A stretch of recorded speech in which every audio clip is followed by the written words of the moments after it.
Hello there, everyone, and welcome to GamePoints episode 266. Your weekly little get-together, we talk about recent gaming news. As always, our host, Darren Brandon, joining me today is... I'm David. Tonight, David.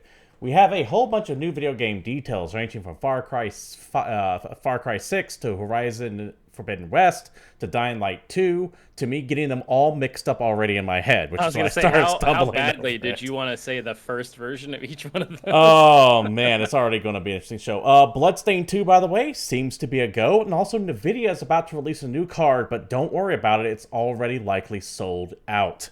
But first, I want everyone here to know that this is an audience interactive podcast. So if you're watching here live at Twitch TV/GamePoints or later over at YouTube.com/GamePointsPC, please feel free to join the conversation. Whatever questions, comments, concerns, etc. you might have, just try to keep them germane to the topics on hand. David. Yes, sir. So as far as like news bits goes this week, we really don't have all that much. What we have are big game reveals. So this show might... Go ahead. I guess, yeah, a reveal is probably the right word. I think like we knew about most of these things, so reveal feels like the wrong word, but... Yeah, I shouldn't say like unannounced reveals, but we had a lot of gameplay footage shown of a whole plethora of stuff. So this show is going to be a little bit different format than we normally do. We normally read article, discuss article, move on. Here, no real articles to actually go over. It's just going to be gameplay footage. So let's go ahead and start with the first one, arguably the biggest of the group, Horizon Forbidden West. Yes. Now, Sony did their State of Play last week. As we mentioned last week on last week's show, I'm appreciating how they're setting expectations on these things. Finally, they straight up said, hey, it is going to be 15 to 20 minutes. It will only be in Horizon Forbidden West. There will be no major surprises. This is what you are getting. And I'm loving that more and more companies are getting that across. It keeps expectations in check. As we also talked about last week, show expectations going out of check. Hype, in other words, is what's going to kill Starfield. So I'm glad to see more companies being proactively suppressing the hype to manageable levels. Yes. That being said, if you're anything like me, you showed up at 9 a.m. for their big what's it, because you only saw the initial tweet saying, hey, come watch our State of Play at 9, and then see a 5-hour counter because they have a pre-show at 9 a.m., and the thing didn't actually start till 2. That shit needs to stop. If you're in my time zone, at least. Yeah, you don't need a 5-hour pre-show at all for anything. That's only 20 minutes long. You're showing stills of the world. Like, yes, they're animated, and yes, it's in world, and that's neat, but you could have done an hour of that and not... Yeah.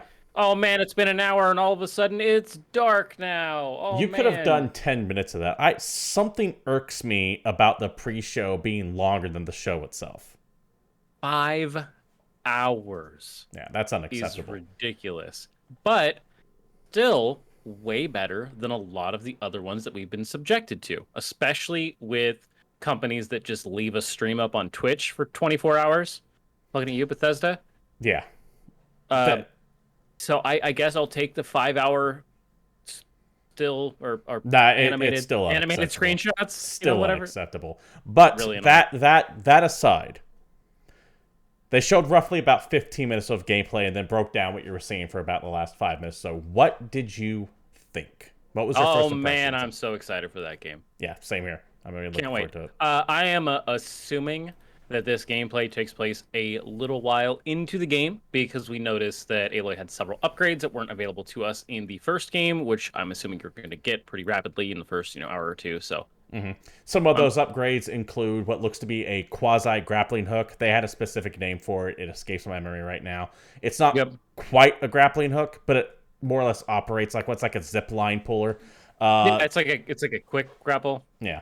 There's also the nifty little hologram hang glider that you see, and that, to me... Right from Breath of the Wild. Yeah, that's exactly what I thought when I saw it. I was like, okay, I get it. I don't think anyone saw that and didn't think of Breath of the Wild. Yeah, and in fact, the way it's even animated with how she moves...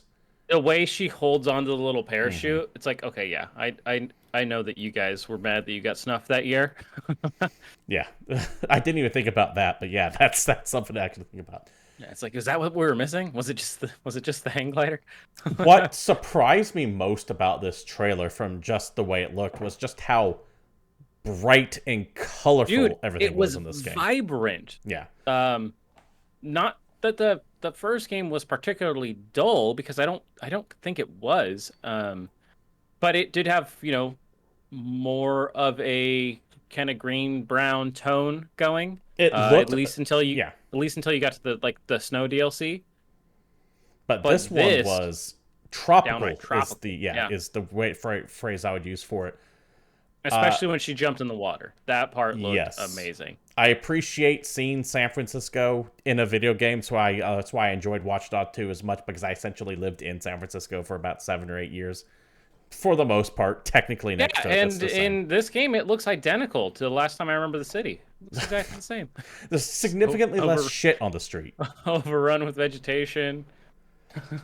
A couple things did stick out to me. One, that the raiders in the game also can control the machines the way Aloy can do it, the override thing, to the point where they haven't painted up and decorated the riding around on. So that's going to be very interesting to see, not only from a gameplay standpoint, but from a story-based standpoint as well. Because spoilers for a game that's 3 or 4 years old, Aloy really is the only person that's able to do that, because she has a very rare piece of technology that is still absolutely working. Yep. Which means they have access to some terrifying shit. Through that. Still very exciting. I'm very interested to see. I really want mount versus mount combat to be at some point. Yeah, that's what I was seeing there. It's kind of what I want to see. Yeah, that sounds fun. The fight with the big elephant looked super cool. Ripped out of Lord of the Rings. Just because you fight a lot of giant robot bosses in the first game, which I always loved. I thought that it was super fun to take down some of the stuff. But the added bonus of having people on top of it who are throwing spears at you and all that, it seems super fun. Yeah, I'm looking forward to playing around with that for sure, because taking down some of the bigger monsters in the first Horizon were some of my favorite parts of that game, because you have to be kind of methodical about it. Unless you get super so overpowered, you can just shoot it. But going, okay, this thing had, the giant Tyrannosaurus has a giant gun on its side, but you also have to worry about the other weapons here. And you can go, okay, what weapon should I be popping off first? Yeah, and you're okay, I need to make a tripwire, I need to do this, I need to do that. It's more than just shooting them, and unless you were playing through a New Game Plus and had everything fully leveled up, in which case then a couple shockwave errors, whatever was worth, take care of it. But it was real satisfying, so I'm looking forward to seeing what they can do in here. They seem to have moved away more from the dinosaur aesthetic. This has more of a animal, because your big things they showed here was a giant crocodile, a giant elephant, whereas the bigger things in the first Horizon were a giant pterodactyl, giant T-Rex. So that seems to be a little bit of a tonally different shift going on there as well. One thing that I will like is that they're also not just bringing back Aloy, but you also saw, I think his name was Erend. He was the mutton chop mustache guy who was one of the mercenaries from the northern tribes that ends up helping out throughout some of the game. Glad to see him again. You know that Silence has to be back in this. That's Lance Riddick's character. Yeah, I'm sure you'll get a couple other guest stars and people in there and whatever else. My only concern is, David, from everything that we saw here, the gameplay looks nice. It looks good. I tend not to be a fan of verticality because I have a hard time keeping track in my head, but that's something that I can deal with. That's a personal preference. I love that, so that looks exciting to me. my problem with that stuff is that when something's marked on the mini map and you're standing on it, you don't know if it's on the first floor or the 50th floor. And no game really handles that very well without spoiling exactly where the item is. And that bothers me a little bit. No, from a narrative standpoint, though, what lured me in so much about Horizon was figuring out what happened to the previous world. Yes, not knowing what was going on and getting those little snippets of the previous life that was there. And the big reveal of when we found the stadium, when we realized where the hell that game was taking place. Yeah, specifically, well, I don't want to say it, but yeah. That was cool, right? That was kind of like a game changer. Oh man, okay, this is giving me context. This is giving so we kind of have that already in our pocket. So I'm interested to see what they can do to expand on it. Yeah, that's my big. Come on, man, these are the guys that make Killzone. I believe that they can deliver. My favorite part of that game was realizing what Project Zero Dawn actually was. But now that we know what that is, what other secrets can you roll out? Are they going to roll out something as good as that? It's the Mass Effect 2 problem. I bring that game up because I'm playing through the Mass Effect series again. Mass Effect 2 was so good that it makes the third one have to hit an impossible bar. Because you can't just be as good, but you must be better when it comes to new increments of games. That's why they never made Half-Life 3. And that's why they never made Half-Life 3 yet. So that's a good idea. You know, what are we going to see from there? I had two gripes with this trailer. Okay. One, the Golden Gate Bridge was red, which, if you would like a little factoid, they have to repaint that thing constantly. It does not stay red. Could be rusted. It looked pretty red. It should look very rust covered. Yeah.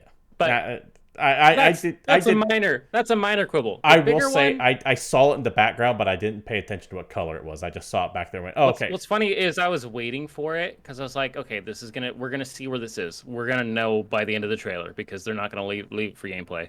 And I kind of had a feeling that that's what we were gonna get. And I honestly just needed to see the bridge arches, and so I feel like the red was a very, decision to make people that are unfamiliar with, the history of that bridge. Like, oh, okay, that's that one famous bridge because it's that one red bridge. I get it. The other big thing that bugged me happened at the end of the trailer. Okay. And that was the fact that nothing happened at the end of the trailer. We got... It just ends. No date. Yes, and that is shocking to me because now there's two things that could be coming from this. One, they could be holding off on a date until E3, which is essentially going to be a couple weeks from now. By the way, next week will be the predictions show, so if you have any guesses of what's going to be happening and announced this year at E3, feel free to either join the Discord and leave them in a general chat, or email the show at GamePointsPC@gmail.com, or tweet it, or me, or anything like that, and we'll read them on the air. But no date means either they're going to announce at E3, but I get the feeling they would have anyways, or this game might not even be this year. Yeah, really worried about it because we've already heard rumblings that we're not getting God of War this year. So all of the hype for next gen has kind of been shifted to Horizon. And if this game's also not making it, dude, there are zero video games that I'm interested in. I can get, but the fact that they didn't, unless they're holding it for E3, but that's so close, I don't think that's going to be the case. It seems unlikely, right? This is our Horizon state of play. But if there was a time to do it, this is the time. If E3 comes and goes and we don't have a date on Horizon Forbidden West, this game at best is going to be November at best, which guarantees God of War sometime next year. Late next year at that. No, that's how I'm already assuming it. I figured that this was going to be the fall game, and next year's fall game was going to be God of War. But now I'm worried that this is like This could be March holiday? or February of next year. Right? Which means PlayStation 5 would have gone an entire year without what I would consider a major first-party release. Because Dark Soul, or Demon Souls rather, as good as that game is, as good as Returnal is, as good as Ratchet & Clank looks, these are not system sellers on their own. Right.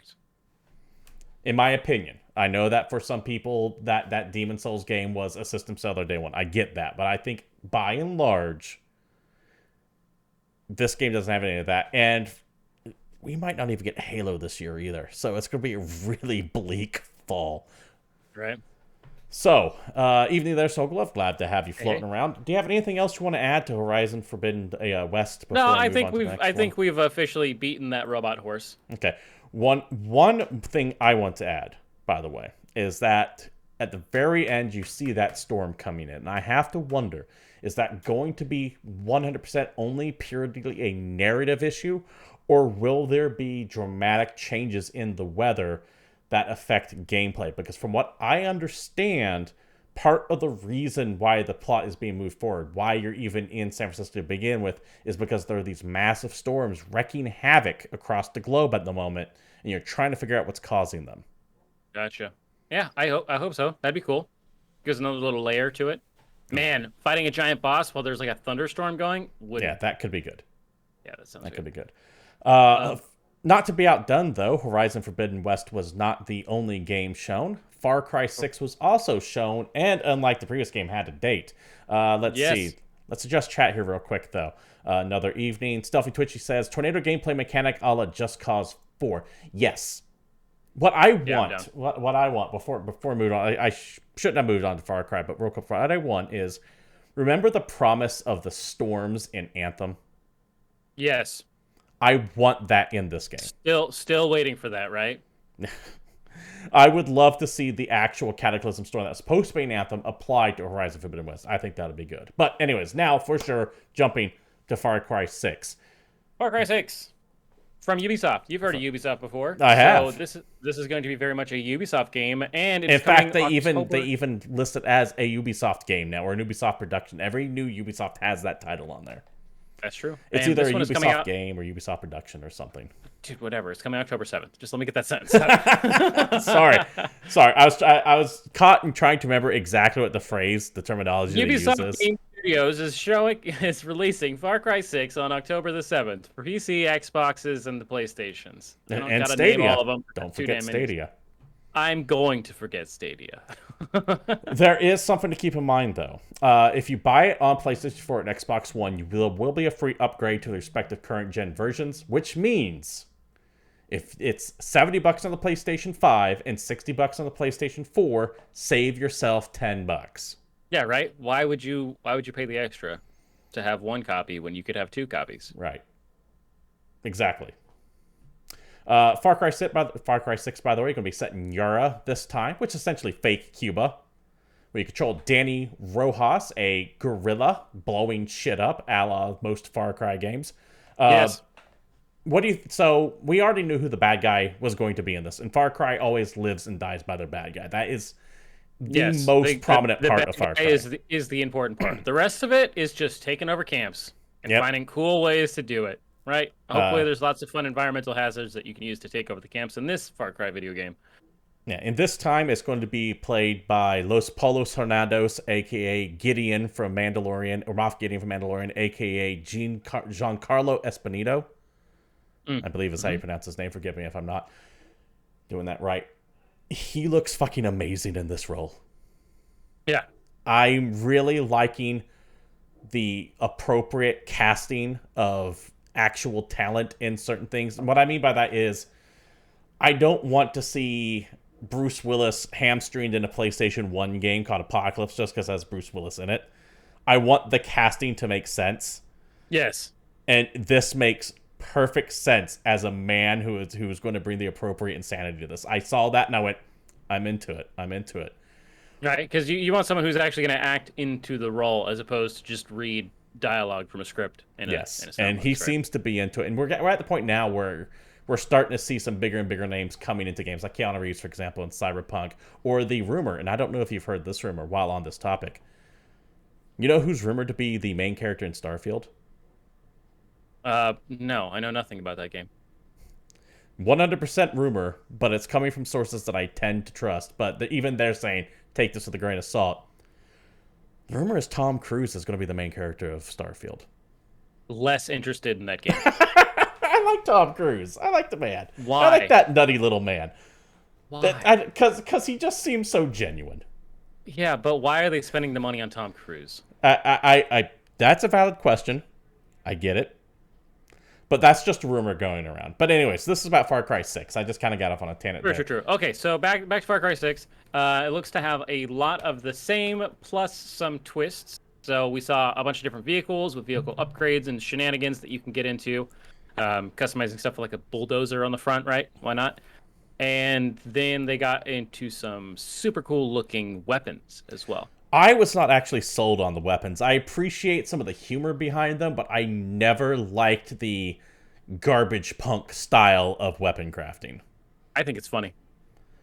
I appreciate. Well, I know one of the weapons, for example, shoots sardine cans. Another one is Macarena CDs with the actual Macarena playing on it. Dude, my favorite part is that it wasn't actually the CD. They're CDRs. They're all just... I didn't even pick up on that. I didn't even pick up on that. They're bootleg. Hilarious. They're bootleg Macarena discs that you shoot at people. But with the last Far Cry game, Far Cry New Dawn had that post-apocalyptic thing going on for it. I just look at that weird. What's the appropriate term? It's not like apocalypse punk, but there's something specific, like garbage punk is what I called it. I don't like that garbage chic aesthetic. That's fair. It's overdone. I am over it. The rough built looking things that would never actually work, but it's video game logic, so you throw some duct tape on it and it's going to be fine. Yeah, this isn't some fucking orc tech we're dealing with here. There's something I look at it and it Can we just say orc tech and can everyone just know what we're talking about? Yeah, I think so. Does that work? Yeah. It's like Island Dystopia, says Soul Glove in chat. That's almost there. Right. That's almost there, because I think that gives you the whole idea of you're just crafting whatever resource they got going on, which I get. Even the person narrating the trailer, that is the point of the game. You make do with what you have. Mm-hmm. But I don't know. I get the hesitance in liking it, but it's just so Far Cry to me, right? Yeah. The series is not based on anything in reality. It's always so extra slapstick and ridiculous, and it's got that little bit of a thing going. Well, Far Cry is very schizophrenic because it goes from moments of extreme seriousness, yes, to extreme drama, silliness. Yeah, it's like the opposite of Borderlands, where it's like 90% or 80% silly with 20% serious in there. Far Cry is like 80% real world drama. You're having to keep from getting shot, and you're watching innocent people being oppressed, and the bad guy is insane and murdering people left and right. But then you have the missions where it's like get high and burn down a pot field while you listen to Bob Marley. Why not? I also think that was actually in Saints Row. That was in Far Cry 3. I'm thinking of Far Cry 3 specifically for that scene, because it's actually. I don't think it's 3. I just think of Blood Dragon. Still my favorite Far Cry game. That game knew what it was, though.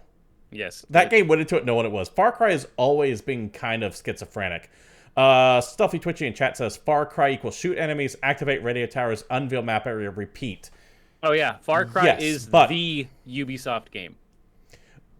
All of those Ubisoft mechanics that you've got familiar with, they are here. I guarantee it. So here's the thing about Far Cry 5, though. If I'm remembering correctly, and I could be wrong, they had you climb a tower at the very first part of that game, and they even made like a joke about climbing towers, and that was the only tower you climbed in that game. That's fair. And you turn on the radio, still going to be camps, the whole map. And you probably have to kill all the bad guys in the camp. That, however, is and then the camp will be populated by friendlies. I'm sure that will still be in here. Speaking of other Far Cry tropes, there are some animal companions back in this as well. We had a horse, go horse, an alligator, and a goddamn little tiny dog in a wheelchair called Chorizo. Hell yeah, and he had like a little work pouch on him with some tools. Yeah, I think he had tape. Yeah, he was like... Maybe a wrench? He was clearly like paralyzed from the legs down because he wasn't using his back legs. It was like a little doggy wheelchair, and it had like crafting items stuck on him or something. Yeah, I am very curious to know how that dog was my favorite character in the trailer. By Far Cry will always have a dog from this point on. Since the original 5th one.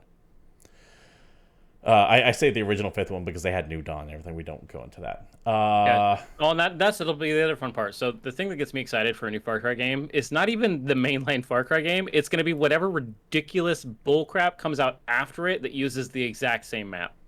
Yeah, because they tend to do mainline Far Cry, spin-off Far Cry. Ridiculous. Mainline spin-off. We had Blood Dragon, we had Primal, we had, New Dawn. It's just the way it goes, right? I do appreciate that they're willing to play around with that formula, by the way. Yeah, sounds fun. I really do appreciate it for Ubisoft. This looks good, though. I'm into it. I've always enjoyed the Far Cry games. They're never life-changing, but I have a good time playing them. I enjoy clearing the maps out on them. I know that Ubisoft games are formulaic as hell. I also know that it's something they're working really hard on trying to change, and you can kind of see it in some of their newer stuff. But at the end of the day, let's face it, we kind of know what we're getting with this, and what I expect is decent gameplay, a fun map to explore, and an amazing villain. And that's all I really need from a Far Cry game. And so much bloat. So much bloat. Guaranteed bloat. So yeah, that will be coming out October 7th on essentially anything. Any thoughts on what Ubisoft alluded to when they commented something special after the Far Cry 6 ending? I don't remember them saying that. David? I have no idea what Ubisoft is talking about ever. I'm assuming it's probably something we're already familiar with. Because Ubisoft hasn't had an original idea in like 20 years. Special after the Far Cry 6 ending. I'm afraid I can't even begin to comment on that. I don't know. I have no speculation. But I do have another video game we could talk about that includes Orc Tech or Garbage Punk or whatever you want to go with it. What would that be, David? And that, my friend, was Dying Light 2, Stay Human. Looking forward to this, by the way. Also shown off this week. This one was also dated, releasing December 7th on PC, the PlayStations, the Xboxes. Takes place 15 or maybe 20 years after the first game, we think. Funny thing about that. The trailer repeatedly says 15 years after the game. But if you go to the website, it says 20 years after the first game. So it's at least 15. Yeah. We know that. It looked good. Let's be real. Dying Light was a super fun game that came out at a perfect time when there was a drought in video games. Dying Light, I think, kind of spearheaded that whole, hey, turns out we can release a game at the beginning of the year and do well. You know what was also good about Dying Light is I can't think of anything else like it quite at the time, where you had like the parkour thing like some of the Assassin's Creed did. We can climb up buildings and go around stuff. But it really did sell the horror of night extremely well because you did not want to be outside. The nighttime in Dying Light was flippin' spooky, and it also took that whole like garbage weapon punk thing from Dead Island, because that was the more recent zombie game when that came out. And it looks like that is going to be back as well, as we expect, right? You're gonna build weapons, you're gonna duct tape some knives to it, and you've got a better weapon, and there you go. Very exciting. Spooky things come out at night. There's 3 factions in this game that looks like you can align with. There's the classic survivors who you would normally be aligned with automatically in a video game like this. There's the like quote unquote kind of police force who are trying to, I don't know, Judge Dredd their way through the apocalypse. Like order at any cost. Yeah, the guys that you're going to align with, I know, because that's who you are as a person. And then there's the complete sociopath murder guys, who are usually the guys you're killing in a game like this. And you can align with all of them. Then there's just the classic random bad guys who are going to be out on the level as well.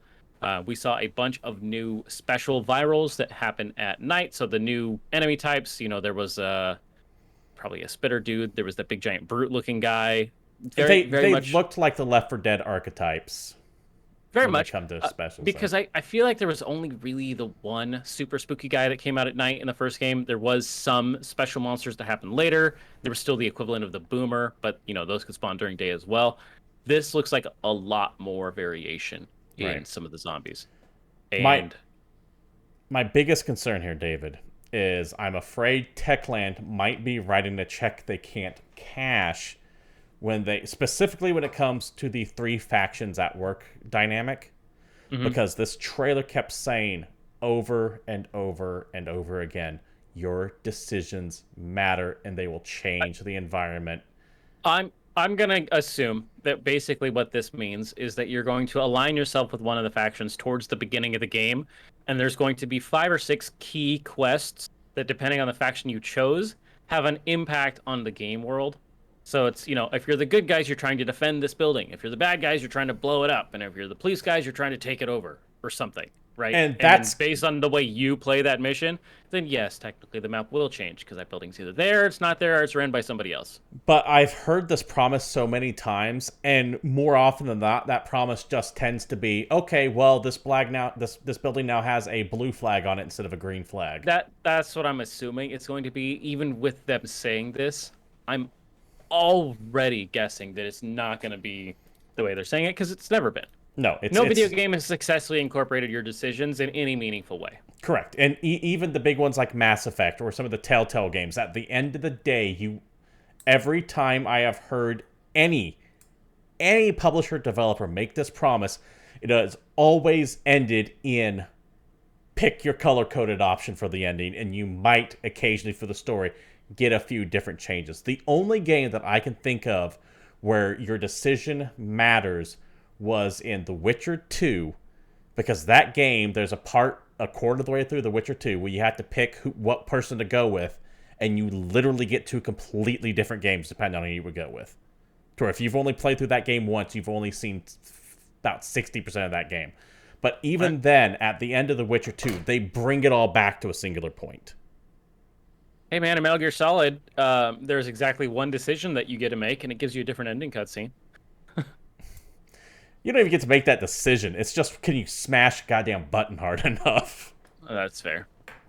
And yes, I have a turbo controller, so... Sure. No, wait, they fucking called that shit out, didn't they? Like, they yes. could tell if you had the turbo controller on. Fun fact, remember when they brought that mechanic back in Metal Gear Solid 2? No, I don't.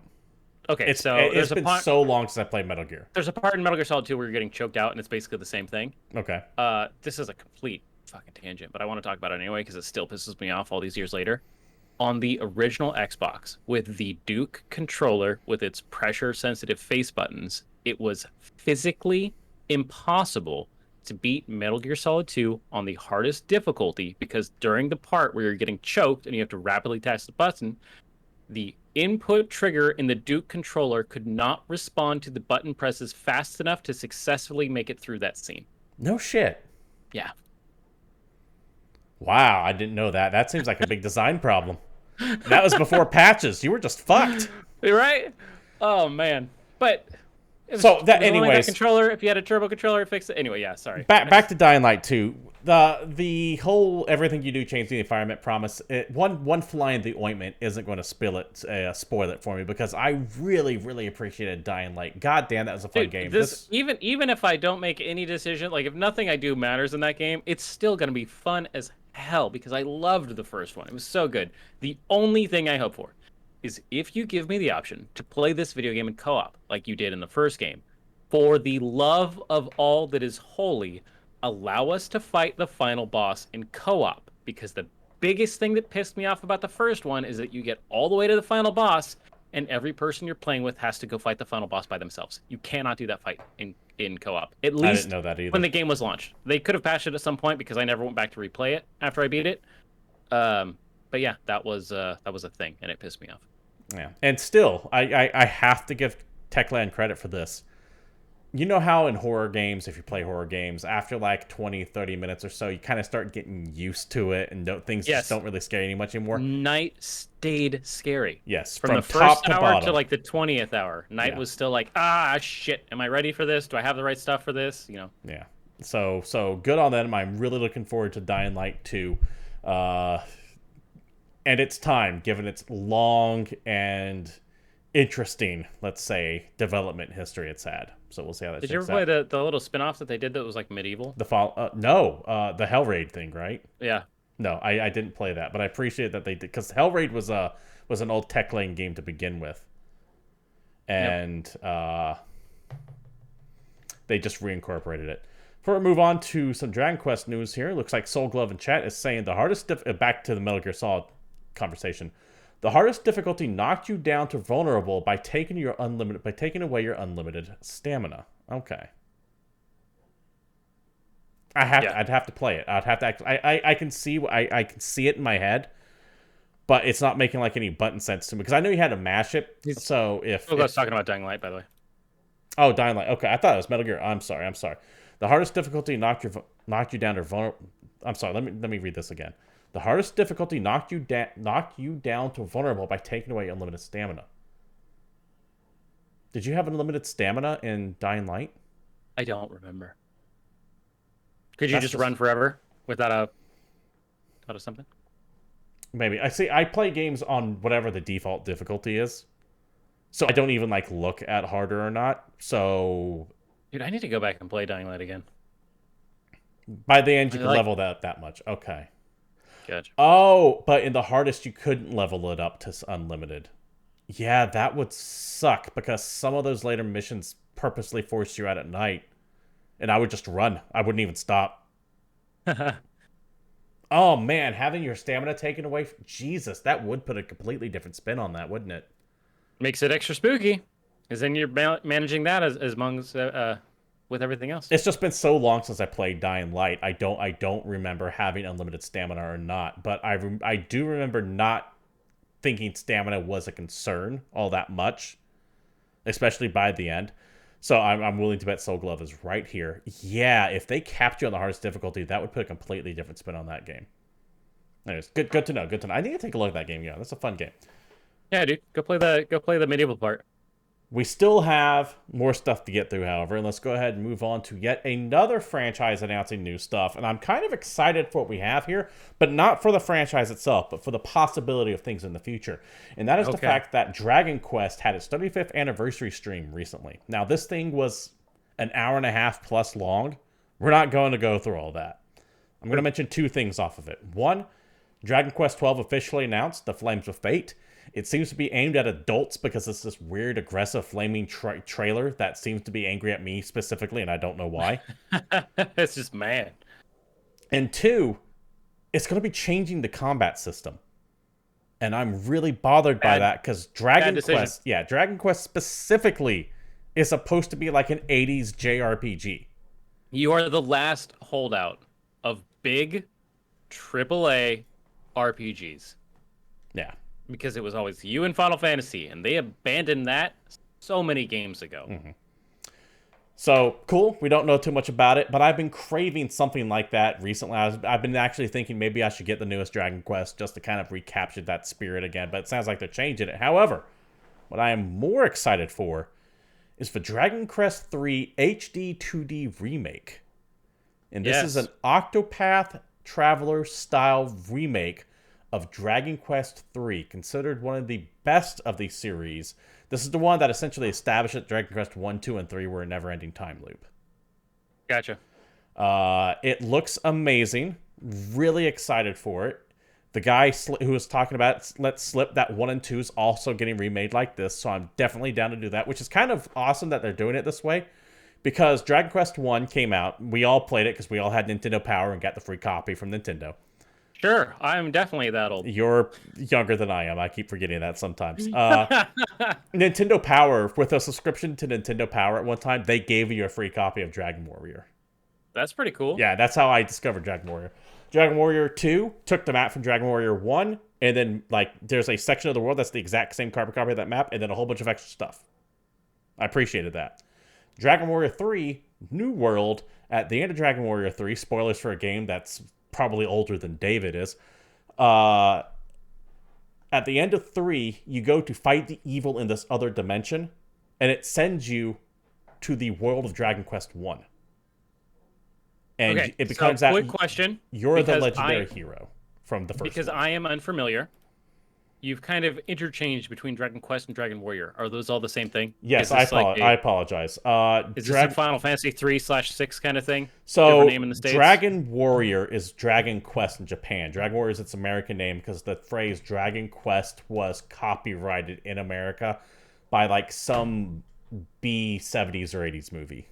Okay, and then at some point that fell off, so we started taking proper Dragon Quest titles. Correct. It's like how Resident Evil is Biohazard in Japan.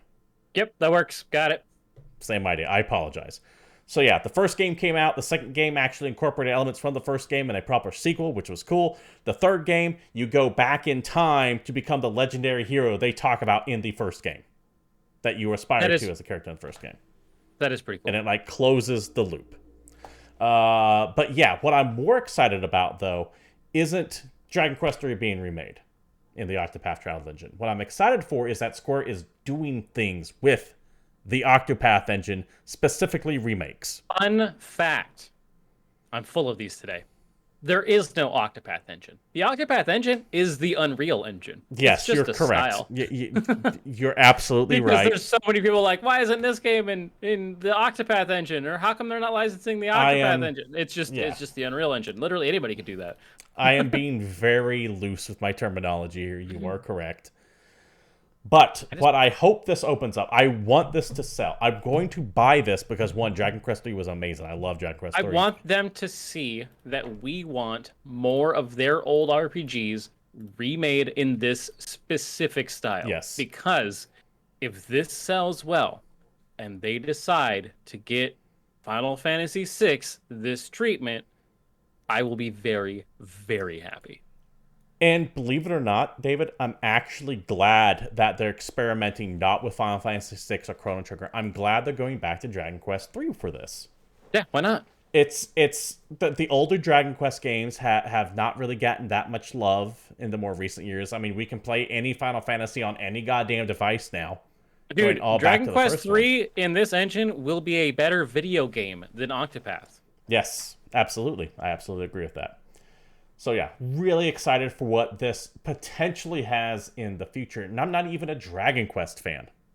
I Okay. like it, but I haven't played one since I think 4 or That was a minute at ago. least 3. It's been a long time since I played one of these. Uh, anyways, let us know what you think about potential of them reusing this, for lack of a better term, Octopath engine, Octopath style. Let's say that Octopath style for future remakes down We below. can just put like a little note like in the footnotes of any time we say engine, we mean style, and then that way we can just say whatever we want and it'll be fine. Yeah, because all those games made in the Unreal style. Exactly. So that's there's a little bit more from the Dragon Quest thing, right? That we got. Yeah, there are a couple other announcements. You had Dragon Quest Treasures and Dragon Quest Keshi Keshi announced. You could do your own due diligence on your own time if you want to really read into those. Dragon Quest Treasures seems to be a spin-off of 8, I believe, with Eric in there. And Dragon Quest Keshi Keshi, I read was a free-to-play game and immediately stopped reading. That makes sense. That's what I would do. I just saw that, went, okay, we're done with that. Okay, I think this next one is our final piece of new release video game news for this now very long running segment. In a story from Gamatsu, we are getting a sequel to Bloodstained, Ritual of the Night, which super excited for that. Yep. A sequel to Bloodstained Ritual of the Night is currently in development according to publisher 505 Games. In its fiscal year 2020-2021 Q3 results presentation, your favorite kind of thing, the publisher lists the following notes for the Metroidvania game, listed as a second version in development.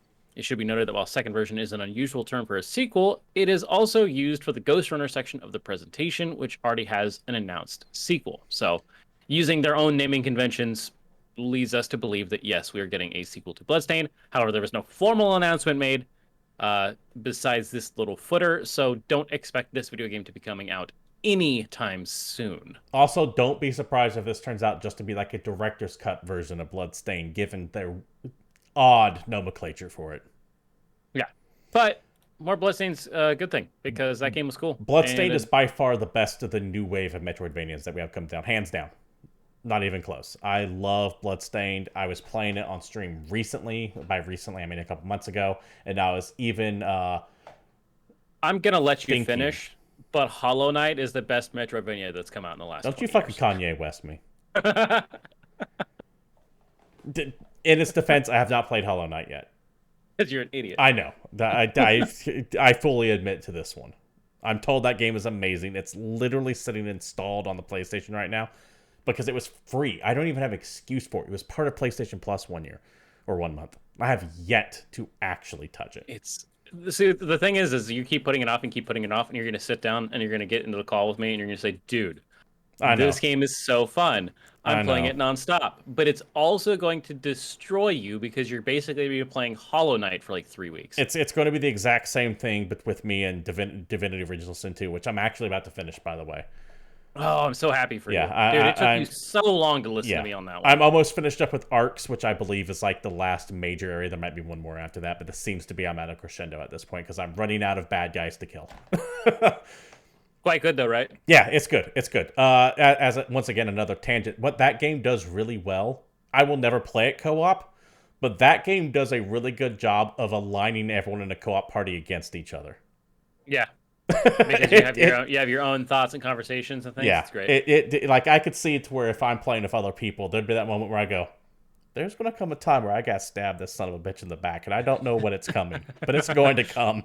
But yeah, more Bloodstained is a good thing. Really looking forward to this. We have 3 more stories coming up, 2 of them from Nintendo. So what I will do, Dave, is I'll take 2 Nintendo ones, and why don't you lead us off on the last one because, well, this relates directly to your interests. Okay, all right. First up is an article from Bloomberg. Nintendo plans an upgraded Switch replacement as soon as September. Nintendo Company plans to begin the assembly of a new Switch as soon as July and release the upgraded replacement for its 4-year-old game console in September or October, people familiar with the matter said. As an aside, David, I didn't realize the Switch is 4 years old. Older than I thought it was. The new console. console. The Lite came out, I think, like 2 years after. Yeah, it's been a while. The new console, likely to be priced higher than the $299 original, may be announced ahead of E3 conference starting June 12th to allow publishers to showcase their full range of Switch games at the global event. And people said, asking not to be named because the plans are not yet public. It'll be sold alongside the $199 Switch Lite, with the standard Switch phased out over time. The Switch maker will upgrade its flagship console with a 7-inch Samsung display, OLED display, and a faster NVIDIA Corp graphics silicon, making it capable of 4K output when docked to a TV, the Bloomberg News site previously reported. And much like we discussed last time, we brought up the possibility of the upgraded Switch. I don't give two shits about no 4K output. Just give me 60 FPS in both handheld and TV display mode, and I will be a happy camper. Listen, a faster chip is always nice. A bigger screen is always nice. An OLED screen is always welcome. But there is nothing here that is going to make me buy another Switch, especially when I know Nintendo's...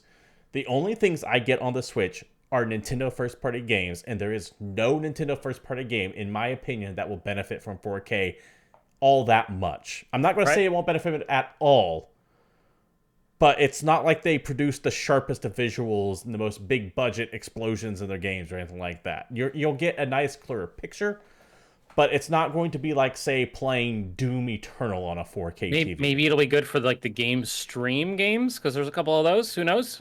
Maybe they'll look great. Right. But yeah, I'm kind of with you. For the most part, just play the thing in handheld mode anyway. Anything really that's going to benefit from the 4K, I'd play on my PC. Yeah. We also have one... Go ahead. I was going to say, by the way, Hollow Knight is on the Switch. You can play that there too. We have one more Nintendo story that I want to get into, and this one is... well, it's interesting, for sure. Nintendo being Nintendo, but also... I kind of side with Nintendo on this one. We'll get to the details on it in a second. This is via Torrent Freak. The headline: Nintendo wins $2.1 million judgment against pirate site operator. Nintendo has won a $2.1 million summary judgment against the owner and operator of the now-defunct pirate site ROM Universe. A California federal court ruled that the man, a Los Angeles resident, uploaded and distributed pirated Nintendo games. In addition, he profited from the mass-scale copyright infringement by charging paid subscriptions. So, David... Yes. Both you and I have mentioned how we cannot stand the way video game preservation is handled, because there is none. Correct. There's none. It is grossly irresponsible. And there are some cases where if you want to play something from 30 years ago, the only way you can do it is get a ROM of it. Yeah, the only way to do it is emulation at this point. And because they don't even sell it. Correct. Now, as we mentioned when Sony decided to take some storefronts offline. Mm-hmm. All that said, this man was actively charging for a subscription to be able to download those ROMs faster. Now, profiting off of the sale of ROMs, which are not yours, is a whole other issue. Because ROMs exist in a kind of legal gray area where there is nothing prohibiting you from converting an old physical video game into a digital form. So, if you were to say get a ROM of your video game and it's something you own, well, guess what? It's something you own. While I will say... It's kind of protected under that I own this thing and it's a license, and it gets weird when we get into more recent video games and digital licenses and all that stuff. But when it's a physical video game, so I'm going back to 1988, I'm going back to 1992, I'm talking all that stuff from back in the day. You're kind of still falling under that, hey, I can refill my own printer ink if I want to because I bought this physical property and it's mine. If I want to convert it into a digital file, it's mine.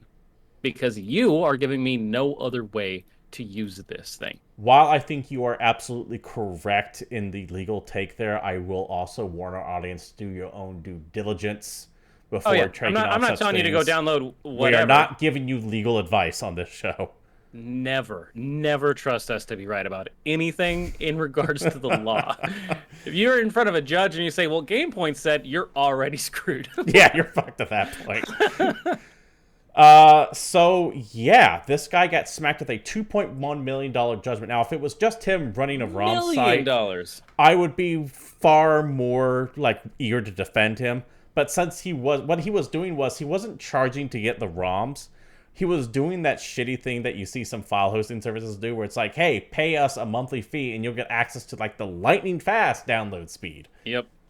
It's just the only things he was hosting were ROMs. Yes. So but I think it was also hosting like TV and music and some other stuff. It's like, dude, you can't. Yeah, fair enough. Fair enough. It could be other stuff on that as well, but at that point, you were actively profiting on the sale of copyrighted material. So. And he wasn't making a little bit of money. He was making a whole bunch of money. Yeah. I think during some of the judgment, he was clearing like 30 grand a month or some crap at some point. He might have. I know that the judge, Nintendo wanted something like $95,000 per ROM, but the judge was like, no, fuck you. You're getting $30,000 per ROM. But that still came out to be like $21 million. Yeah, that's a lot. So it was a lot of stuff on there. That was just Nintendo. Also, did you already mention the fact that this dude represented himself? No, I didn't. I forgot to mention that. Yes, he did represent himself in a court. He's like, I'm going to represent myself. Your Honor, I'm going to have this court just dismiss this case because I'm not breaking any laws. That like, more or less was his case, by the way. Nintendo, would you like to go? Yeah, here's all the laws he broke. Here's the proof of it. Here's all the stuff that he found. Here's our damages. Oh, well, guy, you're boned. Yeah. Never represent your court. Never represent yourself in a court case unless you were on a TV show or a movie, in which case you will win 100% of the time. That's true. So yeah, don't. I'm not even gonna say don't pirate anymore because I've got so angry. Well, we often get mad GamePoints at as an organization, legislation and the lawsuits that this entire industry can kind of lead to. In this specific case, it's kind of warranted. GamePoints as an organization does not endorse the downloading of ROMs in any way, shape, or form. One half of GamePoints thinks it's fine if you own the thing already. One half of GamePoints is not the man that owns the GamePoints as an organization. So when it comes to legalities, what other man thinks counts for fuck all. A minority interest. It's not even minority interest, son. It's not even minority. Let's be 100% clear here. There is one man who owns and operates the entirety of this show, and it ain't you. Who makes any and all decisions for the show. I mean, I show up and I can talk out loud. I got that going for me. So yeah, like we do like to talk about ROMs of a game store, but this is that one thing where I kind of look at Nintendo and go, I want to hate you, but you're kind of right on this one. Yeah. David, we have one final news story that we want to get into it, and this is right up your wheelhouse. This is, I guess this is news. It's something that everyone knew it was coming. The worst kept secret in the history of the world. NVIDIA, the people that make graphics cards, allegedly have introduced the GeForce RTX 3080 and 3070 Ti's, which we all kind of assumed was coming. 3080 is basically a tuned-up version of the regular 3080. That's, 10% faster than the other one or whatever, and it's not going to have 20 gigs of VRAM like we all thought. It's going to have, I think, 12, just like the other one. And it's going to be $1,200, releasing on June the 3rd. And the 3070 Ti, which is going to be slightly faster than the 3070 and a bit worse than the regular 3080, is going to be $599, available 1 week later. However, all of this is completely irrelevant because graphics cards are impossible to find, and NVIDIA is probably going to produce about 80 of both of the cards total. You can already find them on some pre-sale websites for up to 3 times the listed MSRP. So good fucking luck if you're trying to upgrade your PC, because the world is destroyed by crypto. Supposedly, okay, hold on. Versions. Let me finish my statement. Okay. Supposedly, these new versions of the NVIDIA graphics cards are going to ship with a limiter built in that will detract from the ability to mine crypto, Ethereum. With this card, they're going to have LTH on the box for the limiter. And in some pre-testing, they're already mining just fine anyway. And we are assuming the limiter will be cracked shortly. So, again, we're probably not going to see these as enthusiasts. They're all going to be bought by a robot online. The first second they're all on sale, and you can find them on eBay later for crazy amounts of money. Good luck. So, A couple points I'll make. One, in the interest of full disclosure, I have recently bought NVIDIA stock. I am a shareholder in that company, so take whatever I have to say with the company with a grain of salt. It is important for me to establish out the gate. Two, while the crypto mining is a fun thing to target, the more research I do on this, the more I realize they're an easy scapegoat because they are increasing demand, but the real problem isn't the demand, it is the supply, which is directly affected by the semiconductor manufacturing. But that's not as fun to make fun of. Yes, but if we are going to speak as authorities on the subject, even though we really shouldn't be, I want to clarify the record and set it straight. Yes, the crypto mining does contribute to the shortage and does contribute to the botting and the scalping. Or not the scalping, but specifically the botting. Regardless of the cause of the lack of available graphics cards, you still won't buy one because they're going to be bought by a robot instantly. Yes. Either to be flipped for 3 to 4 times the amount they're actually worth. Didn't you say you were already seeing placeholder pre-orders for this for like? I saw 3080 Ti's online for $3,600. Yeah, fuck that. No way. For things that people don't even own, they're just listings. Yeah, and they're being bought up. I assure you, they're being bought up by people that don't even own them yet. Man, I should start a business where I sell people things I don't have. Is that illegal? It's called Wall Street, son. It's called stocks. Damn it. Or video game publishings, because since you're just handing out digital licenses to shit. So yeah, that don't expect to see any of these cards anytime soon. If you happen to just blindly walk into a store and see one of these sitting on the shelf, they'll never physically put one of this out on the shelf. It's all online.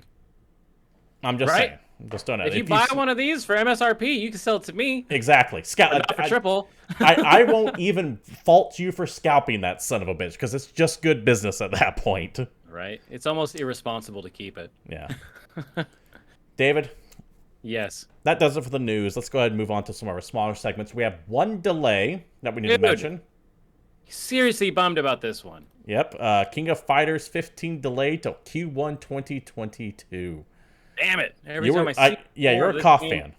Yeah, I'm a big King of Fighters fan, and I think this game is looking fan-flippin-tastic. Very excited to see it, and unfortunately, I have to wait even longer. Wasn't this due out like 2 years ago? No. Am I okay? I am on the fringes of the fighting game community. I think there was like an original announcement that it might have taken place at some point last year, but then last year happened. So I don't think it was ever actually confirmed for anything but a 2021 release. Didn't we see this like at PlayStation Experience 3 or 4 years ago, or is that a different King of Fighters? Hell no. Okay. One, that was like 7 years ago. Fuck me, that was 7 years ago. And 2, yes, that was a very different King of Fighters. That might have been like King of Fighters 14 or 13 at that point. They just all kind of blurred together. We have 2 upcoming events announced this week, by the way. Actually, one of them's next week, but it was announced today, and that's the Battlefield reveal event will be June 9th at 8 p.m. Pacific Standard Time, so you can get more Battlefield information. 8 a.m. Pacific Standard Time. Not p.m. Did I say p.m.? My mistake. And then this week, on June 5th, at 8 a.m. as well, Pacific Standard Time, you have day 1 of the Guerrilla Collective stream. What Guerrilla Collective is essentially... Definitely take a look at this if you're into indie games. You know what the PAX mini booth is? It's the stream version of that. They're going to be busting out a whole bunch of indie games with developers on to talk about what's going on. This was a really cool show. Last year was the first year they do it. I think they partnered with the Indie Mix team. Dude, there was so many cool games that were shown off last year that I've finally gotten around to playing this year. Looking forward to seeing that come June 5th at 8 a.m. Well, probably June 5th closer to like 1 or 2 p.m. Let's be honest here. Right. Pre-show. David? Yes. That doesn't happen until later this week, though. I have the attention span of a 3-year-old child on crack, so I need something to keep myself entertained until then. What can I play between now and then? I'm not even going to make a joke. That's horrible. You're a horrible person. Anyway, have you never seen a 3-year-old on crack? I do not want to. Have you not seen the Crack Baby Wrestling Association? New releases this week. Good. First up, Operation Tango for the PlayStations, the Xboxes, and PC. This is kind of a neat one. This is a co-op campaign hacking game where it takes 2 to save the world in this cooperative spy adventure. So, hear me out. No, it takes 2 to tango. I get it. Pair up with a friend as an agent or hacker with only your voices to connect you, and work together to bring a high-tech global menace to its knees. So, this is a co-op video game where you're playing very different roles as your friend. So, the person playing the agent is playing like a first-person spy game. Like you're adventuring, you're walking around, you're doing stuff. The hacker is the man in the chair. Yeah, that's exactly what I You're thought of when I saw this, and it was an you're amazing you're concept. you're interacting. You're it's a Unix system. I know this, and you're flying through the 3D space like in Jurassic Park. You're doing all that hacky stuff. You're typing in "let me in," and it's like no, and you're like password, and it's like okay, and that's how this game works. It probably is more advanced than that, but you know what I'm talking about. This actually looks super cool as a co-op idea. The fact that you can't see what the other person is doing, and it's all just based on voice, means it's perfect for online play. I don't know. I don't think it even has local co-op, and I don't know how that would work because screen watching. But this looks cool. I actually think this looks really fun. Elder Scrolls Online is getting an expansion this week called Blackwood. It hits PC and Mac. It's got a giant new zone called Blackwood, which I don't know has been in an Elder Scrolls game for adventuring. I don't It's got even a know new where it's storyline, at. right? Never heard of it. A new storyline to unravel with Daedric ambitions and schemes. It's got a new system. They've added companions. It's got a new 12-player trial. It's got world events and side quests and items and all the stuff you get with an MMO expansion. So take a look, I guess, if you're playing ESO. Glad to see ESO still kicking around, by the way. It was never a game that I got into, but I saw potential in it. Okay. We've recently passed the threshold where Skyrim is now as far from Morrowind as Morrowind was from the game before it, or something. What the hell was it? No. Skyrim is further away from Morrowind than it was at release. If you follow me, so the timeline from Morrowind to Skyrim, we're now past that in the other direction. Okay. Right.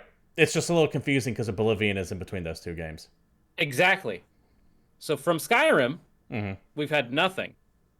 From the Xbox original game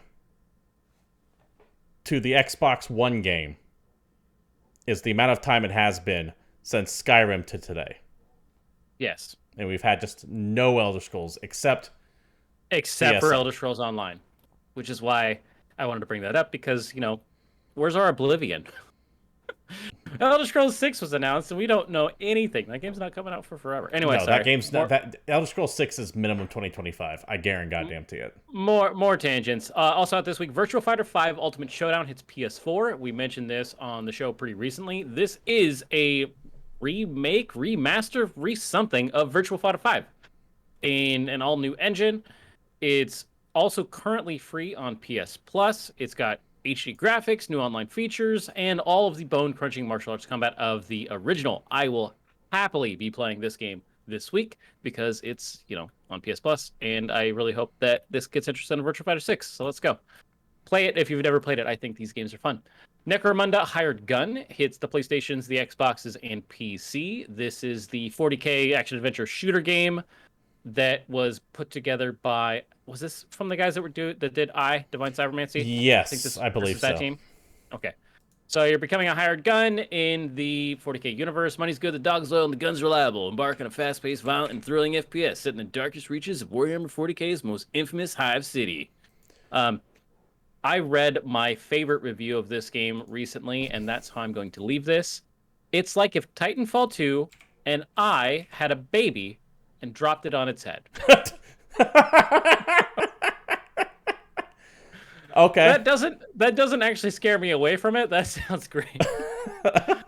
I have heard massive technical problems with this game. Yes, I've heard that it seems cool, but it's got some serious bugs. Yeah, review code for this didn't come out until like today, from what I understand. I was on a list to get a copy of it, and they just never sent me one to stream. So that's not that I'm like a big streamer. They have the right not to send me something, but that is when I have something get pulled out of the last second on that, usually a sign that someone somewhere went, we can't show this game. So I would be very leery of the technical quality of this. It's a patch game. Also out this week, Stonefly hits the PlayStations, the Xboxes, Switch, and PC. This is kind of a neat one. This is a nature mech adventure game.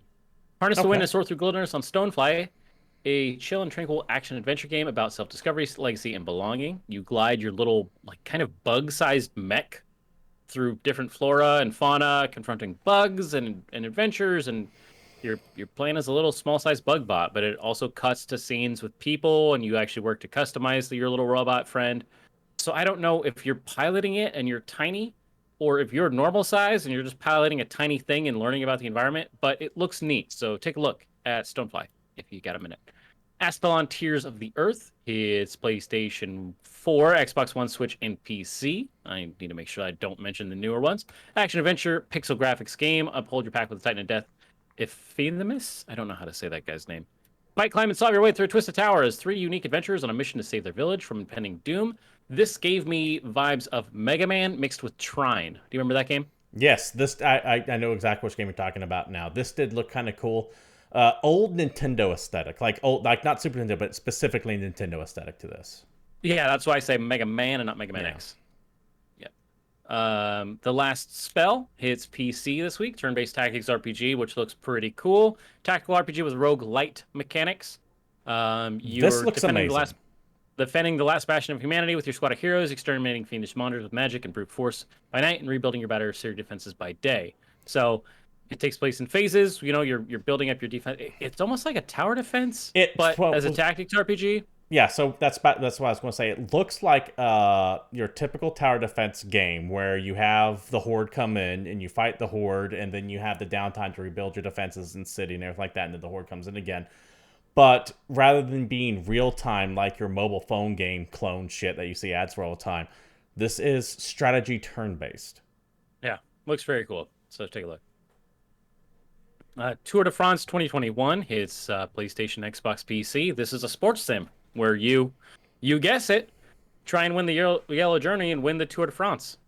It's got all 21 stages, and the biggest classics are included, so I don't know, there's objectives, there's a My Tour mode, there's a whole bunch of features. I don't know who's excited about a sim bicycle race game, but if you're out there, this one's for you. These games, I know we like to mock them, but there is, because neither one of us have any interest in it, but there is always a fan base for them. Every sim game exists for a reason. Mm-hmm. There is always a market, there's always someone excited for it, and I'm not meaning to knock it at all. It's just not for me. That's not my sim game. But I mean, if there's other ones that hit me, I play enough Motorsport Manager that I should know better.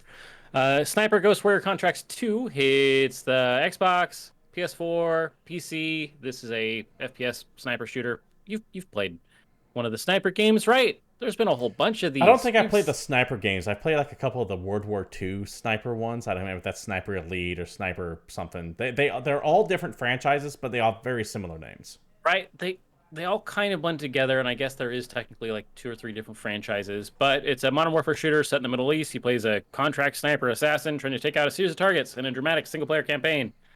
With, you're a sniper. You gear up. You shoot from really, really far away. It probably has super graphical kills because all these games do. And there you go. Play it if you want. Last Kids on Earth and the Staff of Doom is a zombie action RPG hitting PlayStation, Xbox, Switch, and PC that very much looks like a 3D Zombies Ate My Neighbors to me. Also an amazing name. Yes, Last Kids on Earth and the Staff of Doom. Join Jack and his friends in an epic post-apocalyptic quest to save a world from the Queen of the Slime monsters, hack and slash zombie shenanigans. Take a look if that sounds fun. Last but not least, we have Mighty Goose for PlayStation, Xbox, Switch, and PC. This is a side-scrolling shooter with a goose. It also has some local co-op. Fast-paced run-and-gun shooter starting a bounty hunter who's a goose. Use epic weapons. Self-explanatory. It's a battle against screen-filling bosses and hordes of enemies. There you go. This actually looks good, too. I saw this. I got strong Metal Slug vibes from it, but rather than a slug, you're a goose. Yeah. It's like an Untitled Goose game, except for it's got a title and guns.